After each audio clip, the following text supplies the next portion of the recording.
And we're back, and this time for parametric calculus 2.0 arc length.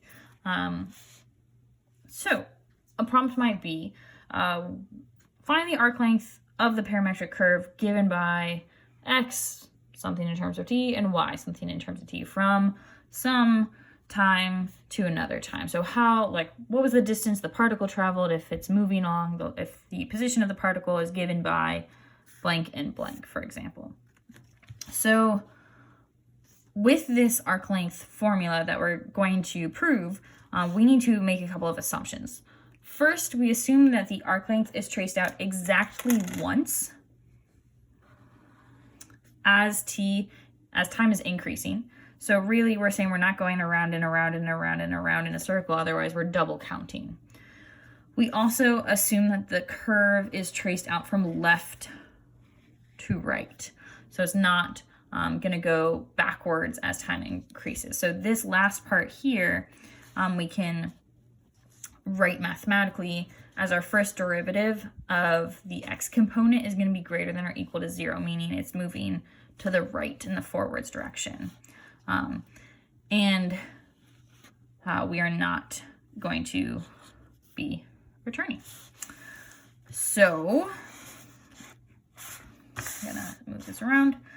We're gonna start with our proof of the arc length formula for the parametrics with the arc length formula from semester 1 for just functions in general. And that was the length of the curve from a to b is equal to the integral from a to b of the square root of 1 plus, and then the derivative of the function squared with respect to x if our function is in terms of x and we're going from some x value to another value.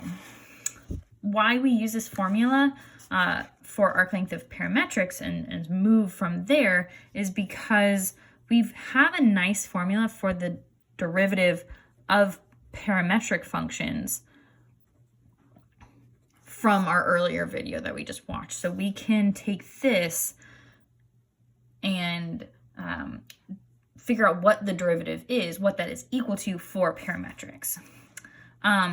There's a little thing that we have to keep in mind for this proof, and that is that dx is equal to the derivative times dt equals what is all this nonsense. So what's saying is that we're going to start with dx dt, and we know that should be equal to this is just different notation.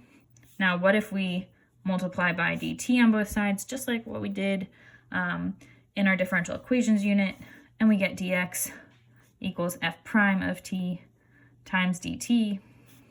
And then we know, and this is kind of silly, but we know that f prime of t is again equal to dx over dt, so we can rewrite this again as dx over dt times dt.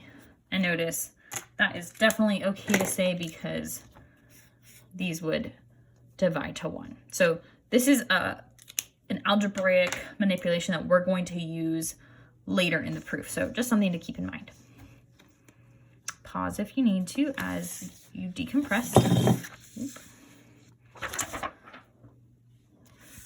So our arc length formula, if we're talking about parametrics, is going to become, instead of dy over dx, it's going to be dy over dt divided by dx over dt squared. And then we're just separating this into dy dt squared over dx dt squared. That's okay exponentially. Convince yourself if you're not sure. Then we're going to do a little bit of algebraic manipulation. And I have a little sticky note because I wanted to hide the result of the algebraic manipulation. So what we're doing is we're taking the integral going from a to b, the square root of 1 plus, let's say, blob squared over different blob squared with respect to times, and we're writing this as dx dt dt. Then the algebraic manipulation we're going to do is we're going to just say, well, we want to change this inside bit to just be one big fraction. So how do we do that? We multiply 1 by rectangle squared over rectangle squared. So a to b, rectangle squared over rectangle squared plus, plus blob squared, dx over dt times dt.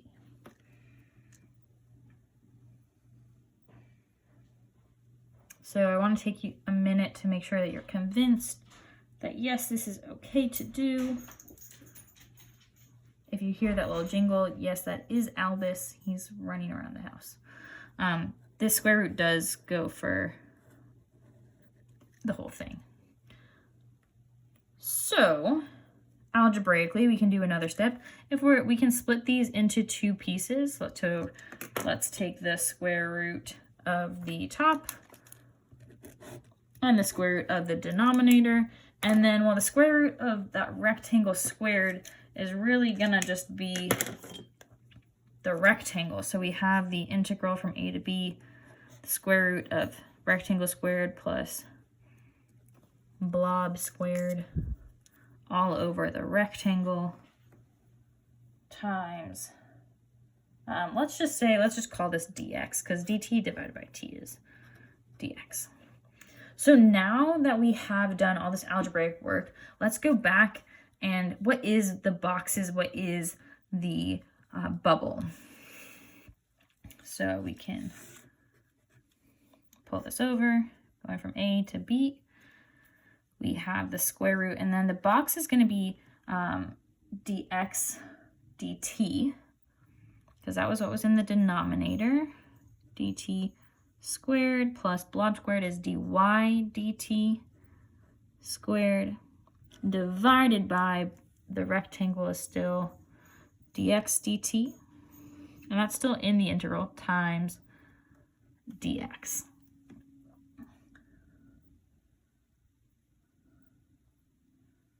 So now we're going to look at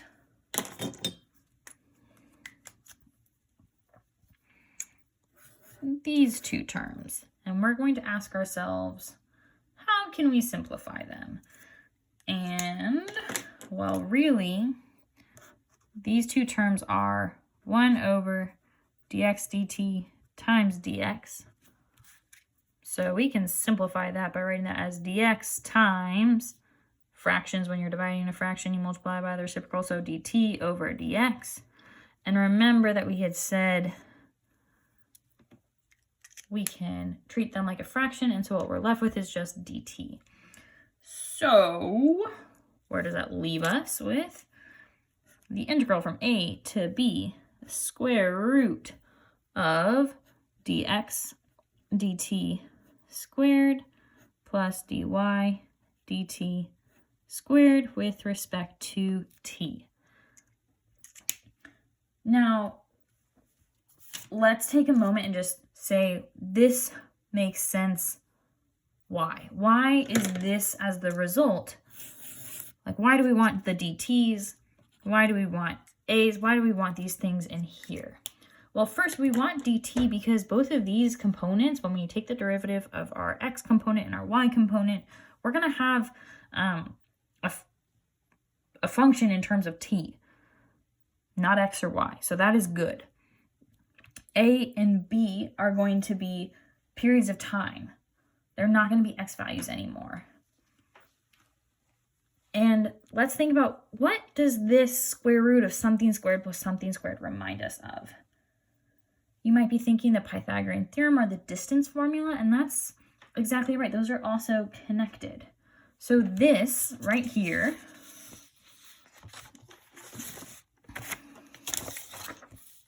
is our arc length formula.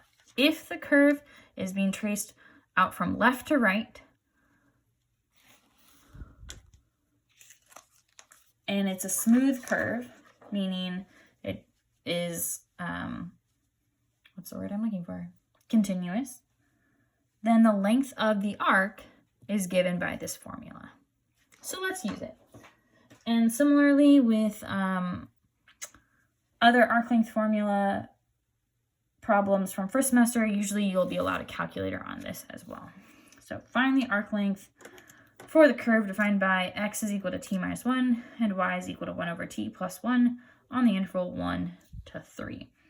So arc length, we're going to use our new equation, is equal to, our bounds are given to us, 1 to 3. And we're going to take the square root of something with respect to t. So we need dx dt. This is, again, organize your work well. The derivative of t minus 1 with respect to t is just 1. The derivative of y with respect to t of 1 over t plus 1 is going to be negative 1 over t squared, or maybe you're calling that negative t to the negative 2. That's fine as well. So let's plunk those things in. 1 squared plus negative 1 over t squared squared. And then go ahead and plug that into your calculator. And you should get out 2.1473 decimal places for the AP test. I imagine you have questions about the proof, maybe also about using it. Write them down, send me an email, come to virtual office hours, come to virtual class time, and get ready to share. If you'd like to try 2 problems, here they are. You're going to go ahead and pause your videos because I will show the answer key in 30 seconds because this second one has definitely got a trick. So try it on your own first and then come check the answer key. Answer key coming in 10, 9, 8, 7, 6, 5, 4, 3, 2. Here we go. So really the trick with B is that you do the arc length thing, but then you need to think about how this curve is exactly like A, part A, but it gets traced 1, 2, 3 times in this amount of time. So you need to take this 18 pi and divide it by 3 because it's traced out 3 times. So there is some thinking about, you can't just go on autopilot for arc length of parametrics. You do need to check and make sure that it's only being traced out just once. Okay, that's it for this video. There will be one more for today. I hope you are having a wonderful day. Goodbye.